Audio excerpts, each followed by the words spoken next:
साथियों नमस्कार, प्रणाम। कैसे हैं आप लोग? आई होप आप सभी अच्छे होंगे, स्वस्थ होंगे। तो दोस्तों आज बहुत ही स्पेशल डे है। जी हाँ दोस्तों, आज बहुत ही विशेष दिन है। क्या? हाँ जी, बिल्कुल ठीक सोच रहे हैं आप। जी हाँ, आज अपने कान्हा का जन्म दिवस है। जी हाँ, बाल गोपाल कन्हैया का जन्मोत्सव है। तो दोस्तों सर्वप्रथम आप सभी को इस चैनल ग्रंथागार ग्रंथों के उद्गार की तरफ से भगवान श्री कृष्ण, जगत गुरु भगवान श्री कृष्ण के जन्मोत्सव की हार्दिक शुभकामनाएं। हैप्पी जन्माष्टमी। तो दोस्तों जैसा कि आप जानते हैं, इस चैनल का मकसद प्रतिदिन आपको एक श्लोक, दोहा या चौपाई के माध्यम से जीवन की सही समझ और सही सीख देना है। तो दोस्तों इसी सीक्वेंस में, इसी श्रृंखला में मैं आज आप सभी के लिए जगत गुरु भगवान श्री कृष्ण की श्रीमद् भगवद गीता का ये बहुत ही फेमस श्लोक लेकर हाजिर हुआ हूँ। तो दोस्तों ये श्लोक है, कर्मण्येवाधिकारस्ते माँ फलेषु कदाचन माँ कर्मफल हेतुर्भूर्मा ते संको अस्त्व कर्मणि। दोस्तों भगवान श्री कृष्ण श्रीमद् भगवद गीता में इस श्लोक के माध्यम से हमें समझाते हुए कहते हैं कि इंसान सिर्फ और सिर्फ तू कर्म किए जा, फल की इच्छा मत रख। जी हाँ दोस्तों, और उन्होंने यहाँ तक कहा कि तेरी कर्म को ना करने में आसक्ति भी नहीं होनी चाहिए। मतलब कि ऐसा ना हो कि तू कर्म करे ही ना, मतलब कर्म तो करना ही है लेकिन फल की भी इच्छा नहीं रखनी। तो दोस्तों आप लोग सोच रहे होंगे कि भगवान कृष्ण ने ये क्या कह दिया है और बड़ी अटपटी सी बात है। तो दोस्तों मैं इस श्लोक का अर्थ आपको थोड़ा सा डीप में जाके समझाऊंगा ताकि आपको इसकी सही समझ हो सके, क्योंकि इस श्लोक को काफ़ी लोगों ने जगह जगह पढ़ा है, लिखा है, सुना है, काफ़ी कथाओं के माध्यम से सुना हुआ है, लेकिन इसकी वास्तविक अर्थ से आज भी लोग परिचित नहीं हैं। लोग कहते हैं यार कर्म करें और फल की भी इच्छा ना रखें। ये कैसी बात हुई कि इतनी मेहनत भी करो और फिर बोलो कि भैया फल भी नहीं चाहिए। तो ऐसा कैसे कह दिया भगवान श्री कृष्ण ने? तो आइए मैं थोड़ा सा विस्तार से आपको समझाता हूँ। और यदि आप जानना चाहते हैं, सच बता रहा हूँ, ये बहुत ही वैल्यूबल वीडियो है और इसका अर्थ अगर हमने समझ लिया तो हम अपनी लाइफ में मिरेकल्स को देख पाएंगे, चमत्कारों को देख पाएंगे। ठीक है, और पता चलेगा आपको कि कर्म करना भी है और फल की इच्छा भी नहीं रखनी। आखिर ये माजरा है क्या? तो दोस्तों फर्स्ट ऑफ ऑल सारी बात हो रही है कर्म की। जी हाँ दोस्तों, कर्म। दोस्तों सबसे पहले हमें ये जानना होगा कि कर्म कितने प्रकार के होते हैं। जी हाँ, और इनके कौन कौन से लेवल होते हैं। तो मैं आपकी जानकारी के लिए बताता हूँ, इंसान कोई भी कर्म 3 प्रकार से करता है। हाँ, इनके 3 लेवल होते हैं। फर्स्ट इज़ बॉडी के लेवल पे। जी हाँ, और सेकंड है वाणी के लेवल पे, जो वो बोलता है। ठीक है, और थर्ड जो कि बहुत ही इंपॉर्टेंट है वो है विचारों के माध्यम से, विचारों के लेवल पे। और ये जो तीसरा है ना, विचार, यही सबसे इंपॉर्टेंट है। जो कहानी है वो यहीं से शुरू होती है और मिरेकल भी यहीं से स्टार्ट होता है कि हम 3 प्रकार से काम करते हैं, शरीर से, वाणी से और विचारों से। अब आप मुझे एक बात बताइए कि जो इंसान अच्छा विचार नहीं कर सकता, मतलब अच्छा सोच नहीं सकता, क्या वो अच्छा बोल सकता है? इम्पॉसिबल, बिल्कुल भी नहीं।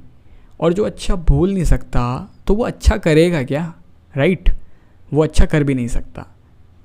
तो दोस्तों जो भी ये कर्मों की बात हो रही है ना, ये सारे या कितने भी प्रकार के ये कर्मों की भी जो भी बात है, ये बॉडी और वाणी के लेवल की नहीं, ये सोच के लेवल की कर्मों की बात हो रही है। जो भगवान श्री कृष्ण ने इस श्लोक के बारे में जिस कर्म की बात की है वो बॉडी और वाणी के लेवल पे नहीं है, वो आपके विचार और सोच के लेवल का कर्म है, उसकी बात की गई है। राइट, अब आप एक बात बताइए, जिस बंदे की सोच सही है, राइट, उसकी सोच सही दिशा में है, सही डायरेक्शन में है, ठीक है, तो ऑटोमेटिकली उसको फल मिलेगा ही मिलेगा। उसकी लाइफ गलत ही नहीं जा रही, उसको फल मिले। हाँ थोड़ा लेट हो सकता है लेकिन फल उसको 100% मिलेगा ही मिलेगा। ठीक है, अब कुछ लोग होते हैं कि वो फल मांग रहे हैं बस भगवान से, हमारा ये नहीं हो रहा, वो नहीं हो रहा, जॉब नहीं लग रही या कुछ भी XYZ, उनका कोई काम नहीं हो रहा है। वो क्यों नहीं हो रहा? क्योंकि वो कर्म ही गलत डायरेक्शन में है। कर्म इन द सेंस सोच, उसकी विचारधारा, समझ रहे हैं आप? बॉडी और वाणी के लेवल पे नहीं, सोच के लेवल पे उसका कर्म ठीक नहीं हो रहा है। वो सोच कुछ हो रहा है बोलता कुछ हो रहा है और फिर होता कुछ हो रहा है, तो फल क्या मिलेगा? राइट, तो आई थिंक आप पकड़ पा रहे हैं मेरी बात को। ठीक है, समझ पा रहे हैं आप। तो सबसे इम्पॉर्टेंट जो चीज़ है वो है आपका थिंकिंग प्रोसेस। आप सोचते क्या हैं आपके अंदर। स्वामी विवेकानंद जी ने भी कहा है कि ये जो विचार है ये बहुत दूर तक यात्रा करते हैं। तो इसीलिए जब आप सोच रहे हैं तो ज़रा ध्यान से सोचिए कि क्योंकि आप सिर्फ सोच नहीं रहे हैं, आप अपने भविष्य का निर्माण कर रहे हैं, राइट। तो दोस्तों सीधी सी बात है, जिस बंदे की सोच ठीक है उसकी डायरेक्शन ठीक होगी, डायरेक्शन ठीक होगी तो फल ऑटोमेटिकली मिल जाएगा, मांगना नहीं पड़ेगा। अब आप फल मांग रहे हो और कर्म गलत डायरेक्शन में कर रहे हो तो फिर कैसे मिलेगा। और दूसरा है कि आप फल नहीं मांग रहे हो, आपको मांगने की ज़रूरत भी नहीं है, लेकिन हाँ सारे कर्म सही डायरेक्शन में कर रहे हो। कहने का मतलब ये है कि बॉडी, वाणी और आपकी सोच, जब ये तीनों एक साथ मिल जाते हैं, ये तीनों सिंक हो जाते हैं, सीक्वेंस में आ जाते हैं, तो जीवन में चमत्कार घटित होता है। जी हाँ दोस्तों, मिरेकल होना स्टार्ट हो जाता है और फिर आपको फल मांगने की ज़रूरत नहीं पड़ेगी, फल आपको खुद ब खुद मिल जाएगा।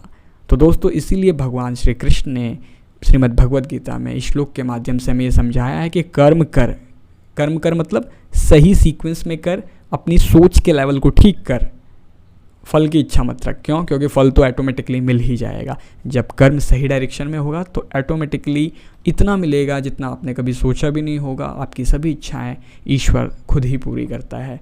तो दोस्तों फाइनली भगवान श्री कृष्ण, जगत गुरु भगवान श्री कृष्ण का ये श्लोक यहाँ सिद्ध हो जाता है कि कर्म किए जा, फल की इच्छा मत रख।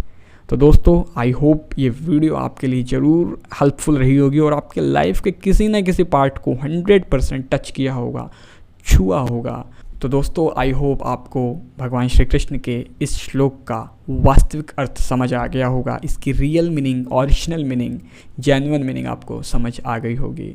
तो दोस्तों अगर ये वीडियो आपको अच्छी लगी है तो प्लीज़ इसे लाइक कीजिए, कमेंट बॉक्स में कमेंट करके मुझे बताइए ये वीडियो आपको कैसी लगी, दोस्तों के साथ इसे शेयर कीजिए और चैनल पे नए हैं तो प्लीज़ सब्सक्राइब कर लीजिए, क्योंकि मैं आप सभी के लिए प्रतिदिन ऐसे ही नॉलेजेबल, इन्फॉर्मेटिव, स्पिरिचुअल्स वीडियोस लेके आता रहता हूँ।